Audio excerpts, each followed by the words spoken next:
Hey, Julian says here, and we're here at RacquetX with the world-renowned Christ Ishoo.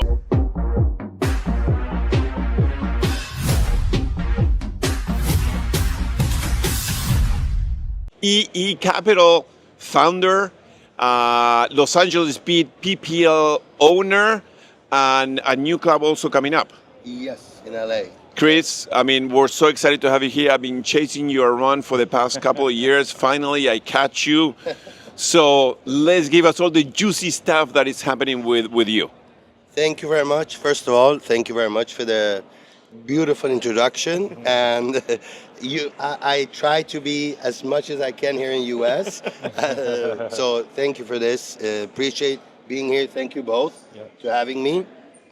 Where should I start? Well, Chris, let's start from the beginning. Yes. Okay, from you as a beginning as an entrepreneur and getting involved into paddle. Yeah. Why paddle? I actually was, Padel started for me 2013 in Sweden. I sponsored the first club in Sweden 2012 or 13. And I saw actually what happened. It took a couple of years, which a majority of market takes. And I saw what happened, that the community was beautiful, but I didn't think too much of it about business until I moved to Spain. 2018, I moved to Spain, and one of the guys who actually started the first one, they called me through him and say, yeah, Chris, Padel is going to be big. And in my opinion, this is actually the way I think it had been done. From Mexico to Argentina, Argentina to Spain, but the business started in Sweden. Sweden made it to a business. First country where you actually start to make money as a paddle club. Wow. And good or bad, they did it a little bit oversaturated. And are so you on. originally from there? I grew up, my mother is Armenian, dad is Russian, Assyrian. Okay. But I was born in Iran, grew up in Sweden. Oh, interesting. Yes, married to a half Greek, half Swedish woman, and live in Spain. Wow. So that's cooked. It calls cocktail. Yeah, international. Baby. So then I moved to Spain, and I created some company like an energy company and one UFC fight in gym. But while I was doing this, one of my friends said, "Listen, they're going to order a lot of courts to Sweden." What I saw at that time directly, majority of the clubs, they were just whoever gives you a price. And they go there. But nobody really knew what is important for the club. Is it court? Is it light? Is it turf? Is it coach? Is it... So for me, it was... Why do you think? It just, the rush was happening so fast? Yes, it was happening so fast, so anybody would just want to enter. So there's a lot of investors, lots of VCs putting money there, and then just everybody's grabbing. Normally, this is business in general. If something comes to me about gold, that it's not my business, and they say buy gold, then most probably it's too late. Right. You have to know this in business. Right. People who know about the industry will always know about it before us. So it's like invest in something you already know. Yes, you know. But if you're investing in things you don't know, there's problems. And if it comes to you and you are a little bit too late, then happens what happens in Sweden. Right. So tell us a little bit about Sweden and what happened. Sweden, in my opinion, there are different factors that number one, COVID came. So the numbers were and Sweden was one of the countries that was open. So what happened is that a lot of people were playing, they were not going to work because they didn't need to be in office, but still the clubs were open. Right. So the numbers of showing crazy profit number, 80%, 90% occupancy. So the valuations were great. Yes. And you were able to raise funds and money, right? And then when everybody had to go to work? No.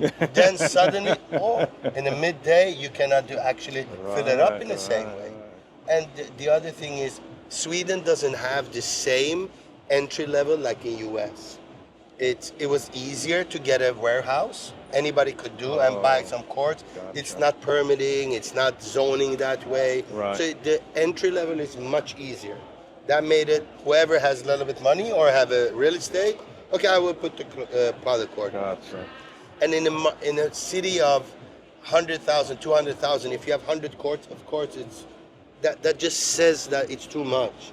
Of course it's too much. So I think that was one of the biggest issue. And the second one is, I think that when you are doing something, the person that you are investing in should have skin in the game. When you of buy course. out, it must be vested in. Yes, in it needs to be invested. You shouldn't buy out, especially in the padel club. Gotcha. And for me, I saw this, and they went and they bought a lot of other clubs, and that's why when, as with all respect, I'm saying this, when people evaluate their business, like I see a lot of, like in my investment company, I see a lot of investment opportunities, right? When they evaluate their business to very high numbers toward like, I'm going to open 20 clubs within 24 months. Right. And that, I know it's not realistic. I'm trying to help them. Like, it's not, I open one. It's very difficult. The entry level is in US is difficult. The prices is extremely high. Well, I think a lot of investors want to see those numbers. Yeah. And that's how they're able to raise funds. But a lot of those investors, they're not involved. They don't know. No. They're just looking at numbers, right?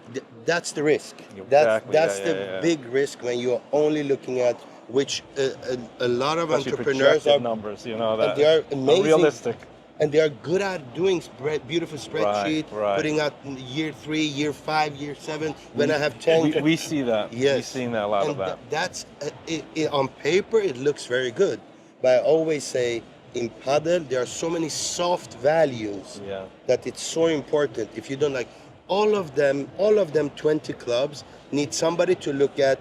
Each club needs 20 locations to look at. That's a cost. Right. You need to have permitting, zoning, lawyers. All of that is cost. Where does this money come from? You need to understand that. Open one, make it work, learn Get from a it. concept.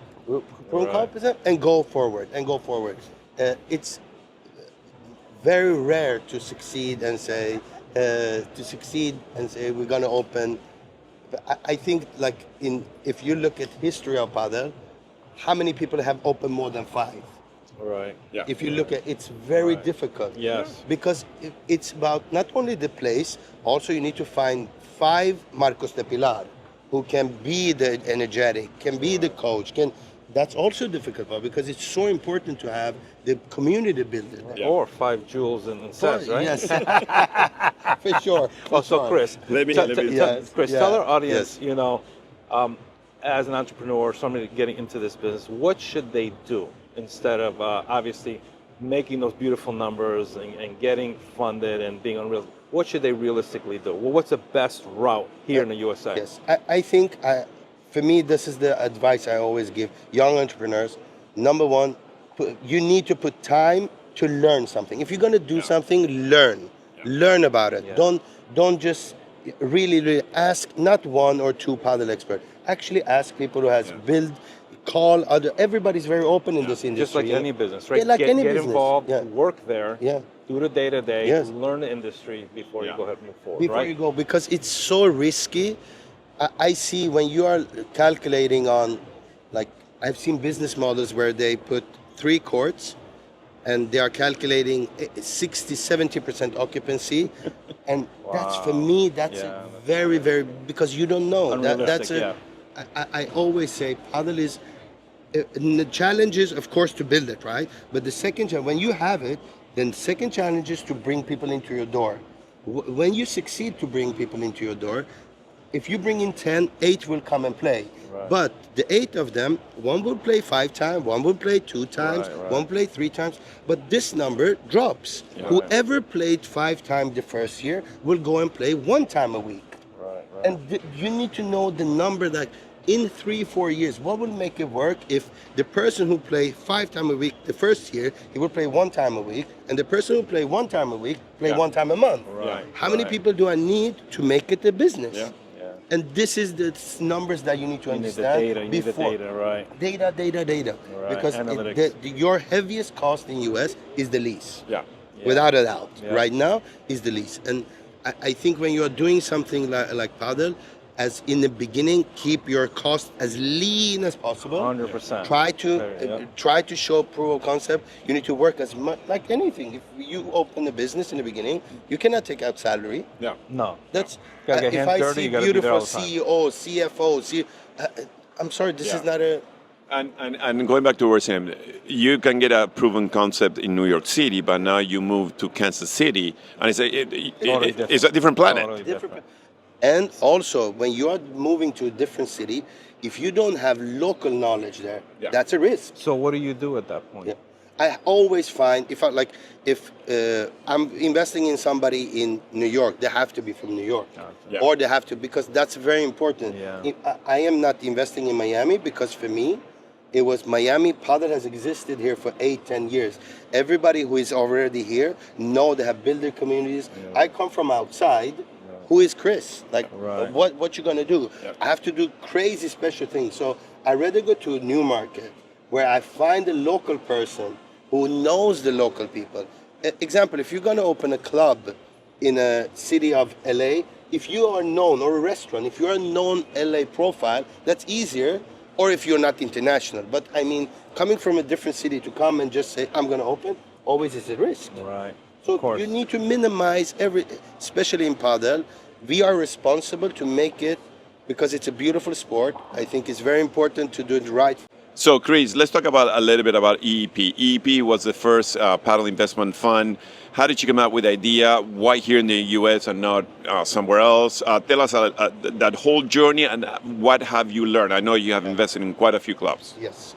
The idea came actually, I have seen it's very big, but the idea came from like a little bit like BlackRock. When I want to have piece of small, like minority stake in many of the things that I believe that it will do well. So the idea came from that one. And for the reason of US, I saw what happened in Europe, I saw South Africa, everywhere. But I really think the US market is, without it, like everybody says, is the biggest market in racket sports.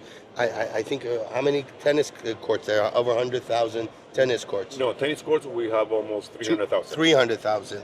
If like Sweden, I'm just giving you some numbers. Sweden have 1,500 tennis courts at 2012. When Padel came, now it's over. I think now they have built it down, but it built over 4,000 Padel courts. No, So wow. yes, so three times. In Spain, it's more Padel courts than tennis courts. So I don't think US will be. It's more difficult, but I think at least if we say 20,000, 30,000 courts, it's realistic. Right. It's nothing like I'm. And when I see that, where does it start? Start with courts and clubs. And I think here they are paying much more. It's much more consuming country than any country in the world. So that's why I said, okay, I will do the EEP Capital, and I will invest in entrepreneurs that I believe in, and I will try to give them as much knowledge and know-how that I know, and more importantly, actually, to be honest, what not to do. Right. Everybody knows what to do. If you ask, I always say this is a phrase that I always use, Padel creates professionals very fast. Yeah. You play Padel 10 times, it makes you feel, I'm very good at it. And I'm 7. What the hell is on 7? But you rate yourself. Sounds like Julian. Yeah. But you know, everybody feel like, no, I need a better racket because I'm now I feel much better. And when they miss the ball, it's not because of they are not good enough. It's because of the ball, wind. No, it's not my fault. It's Julian's not fault. Yes, for sure. It's Julian's I fault. blame Julian all the time. But you know that the same thing is in the business of Padel. Because business of Padel gives you so much for free, so you feel like I'm good at business.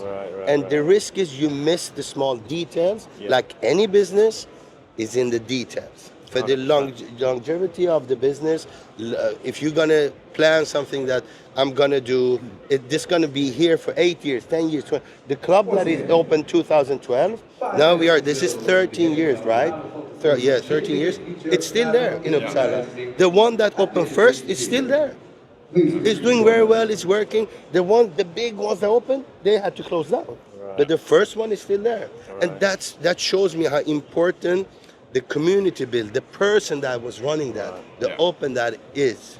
And it's not about to making as a factory, opening as many courses that you can, and just because of the numbers. Because eventually, this number will drop, and people will play less, and then what you're gonna do? So you cannot only focus on paddle courts and hours. If you do that, I think I believe that's a It's risk. great advice. Great advice to the entrepreneurs. How many clubs have you already invested in? I have invested in 4 different concepts, Okay. and which like a couple of them they're opening like 4th, 5th paddle house. Everybody knows, which is Santi is doing amazing job. And we have Park Paddle, Bay Paddle, and a couple of others that we are investing in. And yeah, they're opening one more. But Paddle House is the one that is leading the way, right? But he's doing what Santi is doing is amazing. You know, I know the time it takes to travel and see, and so it's a time-consuming thing to find just one location that's a secure lease. Yeah. So. Okay. So let's talk about the PPL and your franchise there, and how is that going? What do you think about the whole franchise and that business? Yeah. I was the guy who bought the first team. Yes, you were. And I chose LA because I really think that my idea always was, I think LA has the biggest following in the world, and I think it's a good city to be in. That's why I'm building a club. So for me, that it will take time. It will take time. There is no clear answer for what I think it's going to go fast, but I really hope that if we do it in a correct way, an organic way, it will eventually work. But so we need. What do they need to do? I mean, you have the LA Beats. And you have yes. one of my favorite players on there, Tolito. So, Yes, yeah. Great choice. Yes, I gotta tell you, I love very him. entertaining. He's a magic. He's a superstar. Ronaldinho of the paddle. Yeah. So what is it going to take to get that to that next level? I think in general, if I speak, I don't only speak about PPL. I think the sport in general, the players, everybody around needs to a little bit look at the numbers. You need to look at like, why is it that we have 30 million paddle players? Why are they not watching the sport? Yeah. That should be our main but focus. how do you get them to watch? I'm going to be honest. How do you get them to watch sport? Because I would say the Americans, the Europeans and Latinos, they usually will watch a sport. Yeah. But this is America, right? They go out and they play. They do exercise, right? Julian, you still coach, so you're still moving the ball. They're doing exercise, but they don't know any of the players. No. And they don't watch or support Yeah. any of the USPA games, even PPL or anything like that. How can we get them involved? I'm not really sure, number one. And then number two is like the PPL. How can we make that profitable? How can we get people there? What pivots do they need to make this thing work and kind of stick and get people to go out there and watch and support paddle? Yeah. My opinion is not too popular, but I'm going to speak it. I'm going to tell it anyway because I think I go totally against everybody else what they think. But this is just my opinion. I'm going to give it to you guys. The biggest issue today is in my opinion, paddle is too often. It plays too often, and You mean the tournament? tournaments, yes. And from audience, because it doesn't matter how much tickets you sell. If you don't have TV, because as a sponsor, if you know that you have 30,000 ticket sales, as a number, you have a conversion of, if I'm putting a product out, I have a conversion of 1.5 to 2%, right? I'm giving a number. That's almost like 350 people, right? That's nothing. Right. That I can reach with 1% of 30,000. So for me, that's, if I was a big business and I said, how many people watch it on TV? It's not, because that's where the money is. You need to give, but that's where you get to the mass. And when you have a tournament where every Sunday, almost the same winners, and they win and they become champion, from audience point of view, it doesn't become exciting. Yeah. I think that's our biggest challenge. I think it's too often, it's too many days, and as long as we keep on this format, I don't think Padel will go out. Okay, so let me be a little bit on contradiction there. So pickleball. Pickleball is very similar to that. Yeah. To what you're saying. Yes. It's very often, and it's one of the most. It's very Killing very it. popular. You know, you got tournaments, you got the U.S. Open, you got all this. I mean, what? But are they making money? But I don't think. I don't I don't think they're watching. them- I don't think I they're don't think watching. They're nobody playing. watching. They're They are playing. I'm not sure if they're watching. The same thing is in Padel. Padel is played just in Spain. We have 5 million active players. Yeah. In Argentina, 1.5 million. It's 30 million people playing. You have to just. This is not me saying. This is just. You should look at the following of the best players. Yeah. You should look at when they are playing on a YouTube.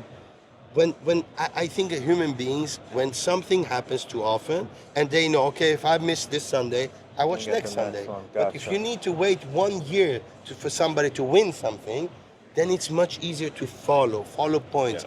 I have an idea what I think will work, and you should start in Spain. But that's nothing I want to take here. But I think that's the only way, because you need to change the mindset of the players, because in the end, it's about, if I'm going to spend money on something, I need to get return. Eventually, doesn't matter how much money you have.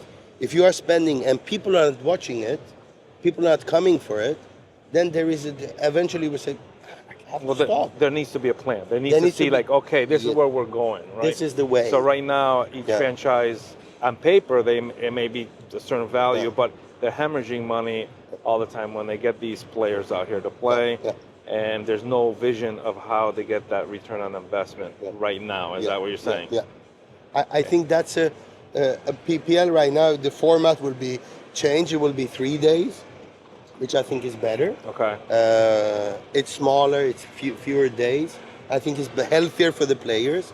But there are ways to. Of course, we need to work on it. We need to fight for it and make it. But if we succeed, I think definitely US is one of the. And the uniqueness of PPL is also that it's team. In my opinion, it's easier to follow a team than a person.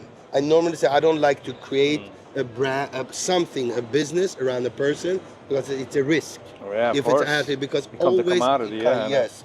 But if you trouble. build a brand that is strong, that people want to come to, it's better than you chase people. Sure. That's my humble opinion. That I think. So, Chris, what would you recommend a new club owner? What will be give me just three things that what they should do and what they don't do. Shouldn't do. Right. Or shouldn't do. Number one, you have to have good lease, and you need to be managing the club with very low occupancy. Yeah. Being very lean. Very lean. Yeah. That's my absolutely biggest advice I can give you. And normally we say number 2 is like you need to have 6 to 12 courts. Yeah. So it becomes a business. Because less, it's a little bit difficult.